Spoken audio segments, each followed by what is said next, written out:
Estamos de volta com o terceiro tempo do Em Minas de hoje, conversando com o deputado federal Aécio Neves. Lembrando que este programa é uma parceria do jornal Estado de Minas, da TV Alterosa e do portal UAI. A íntegra desta entrevista você lê na edição de amanhã do Jornal Impresso do Estado de Minas. Deputado, o senhor comentou sobre o desempenho do PSDB nos últimos anos e eu queria lhe perguntar quais são as metas do PSDB para as eleições municipais deste ano. Vamos lá. O PSDB tem uma história no Brasil que mesmo os nossos adversários mais ferrenhos reconhecem. O PSDB é o responsável por debelar o mais perverso dos impostos que uma sociedade pode ter, que é o imposto inflacionário, porque ele pune exatamente quem menos tem condições de se defender. Foi o PSDB que iniciou os programas de transferência de renda com Bolsa Alimentação e Bolsa Escola, que viraram o Bolsa Família. Foi o PSDB que aprovou a Lei de Responsabilidade Fiscal, que implementou o SUS sob o comando do nosso Carlos Mosconi, nosso conterrâneo lá de Poços de Caldas. Foi o PSDB que reinseriu o Brasil na comunidade internacional de forma altiva, responsável. Então, nós temos muito orgulho da nossa história. Como todos os partidos, nós tivemos momentos também de muita dificuldade. Mas o PSDB, na minha avaliação, ele não pode ser mensurado, ele não pode ser qualificado pelo número de deputados, ou pelo número de governadores que tem, ou pela nossa bancada de vereadores, de deputados estaduais. Prefeitos. Ou de prefeitos. Não? Eu acho que não. Claro que nós queremos ter um número mais expressivo, né, de agentes públicos, de pessoas eleitas. Mas o PSDB é um partido diferente. O PSDB ele tem que ser a expressão de um sentimento, a qual eu me referia agora há pouco, de mudança, de superação dessa polarização, dessa radicalização da política. Nós temos história e temos quadros para isso. Mas eu concordo com você, temos que agora passar pelas eleições desse ano. E nós estamos nos organizando no país inteiro, né? Temos uma dificuldade de financiamento, porque como o partido diminuiu a sua bancada de deputados federais. O fundo caiu. O fundo eleitoral caiu, então temos que ser muito qualificados. Eu acho que nós teremos para essa eleição alguma coisa em torno de 150, 160 milhões de reais para o Brasil. Partido com 500. Para o Brasil, 800. 800, que é um outro desvio enorme na prática política brasileira, porque esse número enorme de partidos políticos também diminuiu de alguma forma o espaço de todos. Todos tiveram que dividir entre mais partidos o mesmo número de eleitores.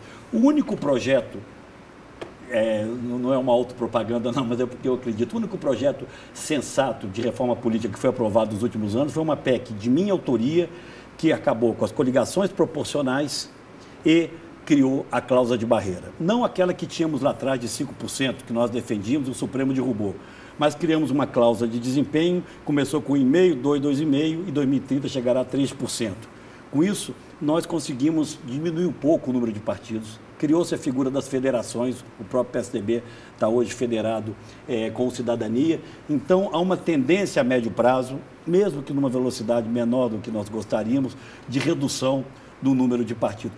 O Brasil tem 30 partidos políticos, tem 30 ideologias, em nenhum lugar do mundo tem 30 pensamentos políticos distintos. Muitos desses partidos viraram pequenas empresas e bons negócios para os seus controladores. Isso tem que acabar, isso é uma distorção enorme que se criou ao longo desse tempo com alguma permissividade, com alguma liberalidade da justiça eleitoral. Apenas para concluir, mas o PSDB é ainda um dos poucos partidos programáticos que existem no Brasil, porque a grande maioria desses novos partidos são todos pragmáticos, eles estão em qualquer governo, apoiando qualquer governo, independente de ser de esquerda ou de direita. São partidos que seguem a lógica de eleger deputados, aumenta o fundo eleitoral para eleger mais deputados e aderir a qualquer governo. O PSDB não. Não, o PSDB quer defender um projeto para o Brasil, por isso nós somos oposição ao Lula, como fomos ao Bolsonaro. Mas arrisca o número. A meta para Minas, quantos prefeitos? Olha, nós temos hoje cerca de 80 prefeitos. Ainda somos um dos partidos com o maior número de prefeitos. Nós queremos manter esse número. Se nós conseguirmos, com essas dificuldades, manter algo em torno de 80, nós continuaremos a ser um dos principais partidos de Minas Gerais. E BH, vai ter candidato? Olha, essa é a discussão do momento, né? A discussão desses dias.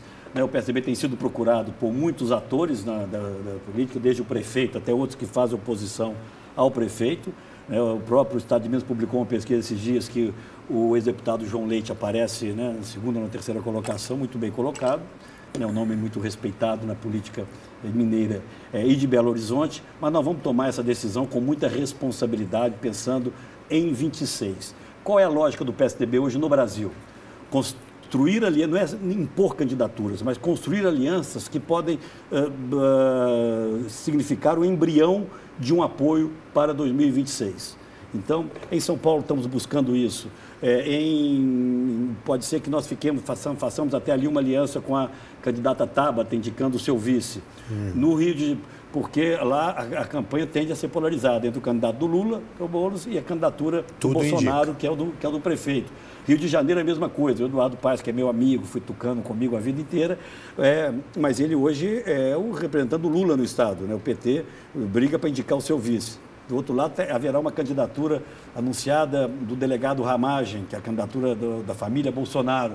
Eu não me identifico com nenhuma dessas causas. E nós estamos construindo uma candidatura ao centro e pode ser que o PSDB participe com o candidato a vice de uma candidatura ao centro. É um pouco aqui. Aqui tende a uma polarização também, embora o presidente Lula não tenha se manifestado ainda, e acho, minha opinião, que é estratégico, vai esperar até a hora certa, mas tudo indica também que podemos ter duas candidaturas polarizadas. Eu não sei se isso é um dado geral, mas eu recebi uma pesquisa esses últimos dias que mostra que 58% dos eleitores de Belo Horizonte rejeitam o apoio do presidente Lula. Então, esse é um sinal também que possa, de alguma forma, demonstrar por que o presidente Lula ainda não entrou para valer aqui na campanha.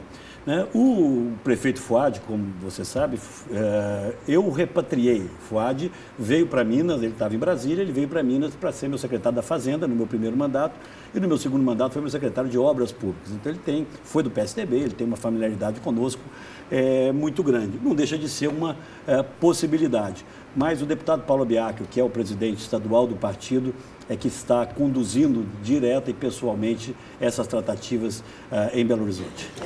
Deputado, o senhor foi presidente da Comissão de Relações Exteriores, não é isso? E Defesa Nacional da Câmara.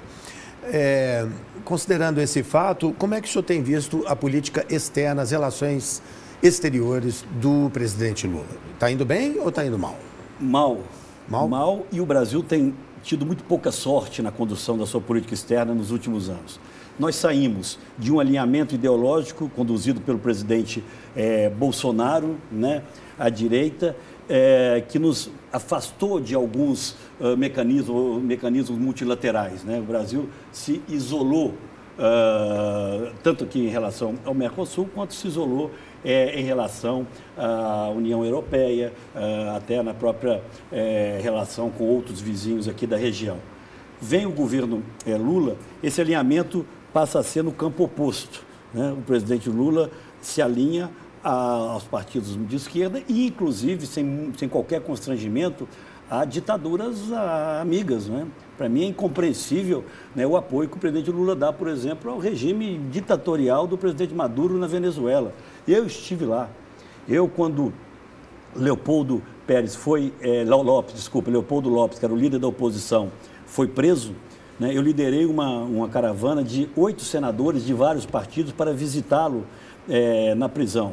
Nós fomos impedidos de caminhar por Caracas, nós fomos quase que empurrados para dentro do aeroporto, uma demonstração clara de qual regime que ali vigorava. E o presidente da República... O senhor estava na condição de parlamentar brasileiro? Eu era senador e chefe dessa delegação que foi à Venezuela para ver as condições em que os líderes da oposição estavam.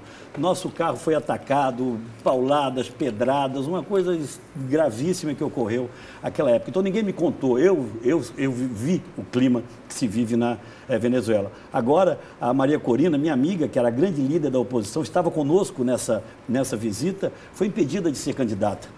E a palavra do presidente do Brasil, a maior das nações do hemisfério sul aqui, do nosso continente. Qual a palavra do presidente Lula? Não, de solidariedade ao presidente da Venezuela. Então, o presidente Lula é muito seletivo.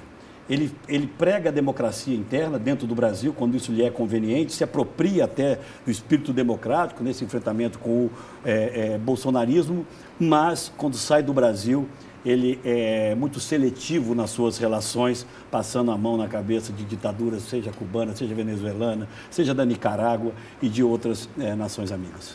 Deputado, recentemente, acho que foi fim de fevereiro, o STF arquivou um processo contra o senhor por corrupção passiva.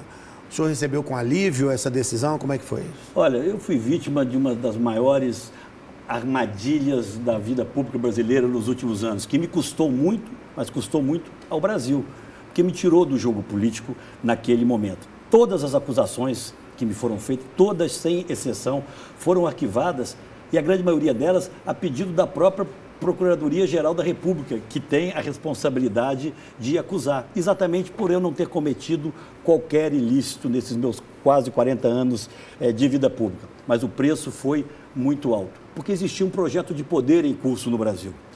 Em 2017, existiam 3 nomes citados para disputar a presidência da República. O presidente Lula, que acabou preso, o presidente que exercia o mandato depois do impeachment da presidente Dilma, que é o presidente Michel Temer, que sofreu 2 ações, 2 denúncias que levaram quase à perda do seu mandato presidencial e ficou acuado esses 2 anos do seu mandato, com aquelas 2 denúncias. E eu, que era o líder da oposição e que havia quase vencido as eleições em 2014. Nós 3, de alguma forma, por mecanismos distintos, saímos do jogo, porque existia, por parte de alguns agentes públicos, do Ministério Público, até do Poder Judiciário, um projeto de poder em curso. Demonizaram a política, uns foram condenados, outros absolvidos. No meu caso, não cheguei nem a ser julgado, porque os processos morreram por absoluta ausência de provas. É claro que isso deixa uma dor muito grande, pessoal, familiar, mas não me abate, ao contrário. Hoje eu posso dizer de cabeça erguida que tenho quase 40 anos de mandato e não respondo nenhuma ação de improbidade. Ao contrário, tenho uma vida limpa e honrada que continuará servindo aos mineiros e aos brasileiros. Para essa pergunta que eu vou fazer agora, não vale falar da dívida de Minas. Se o senhor voltasse a ser governador do estado, qual seria a sua prioridade 0? Não, dar voz a Minas novamente. Lembrar ao Brasil que Minas existe. Falar duro, falar alto em defesa dos interesses de Minas. O resto é consequência.